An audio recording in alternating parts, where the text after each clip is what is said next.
sauce. Ito ang request ng aking anak. So, nagluluto tayo ng request niya.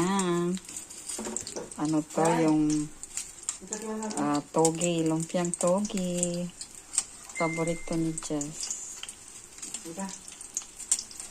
So, pang nagluto tayo. Loya.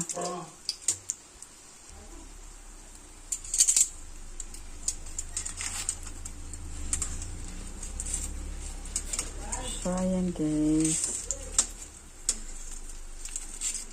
Favorite ni Jazz. Tapos, nagluto din ako ng tinulang manok. Ayan. Napakasarap. Ayan yung ating tinulang manok.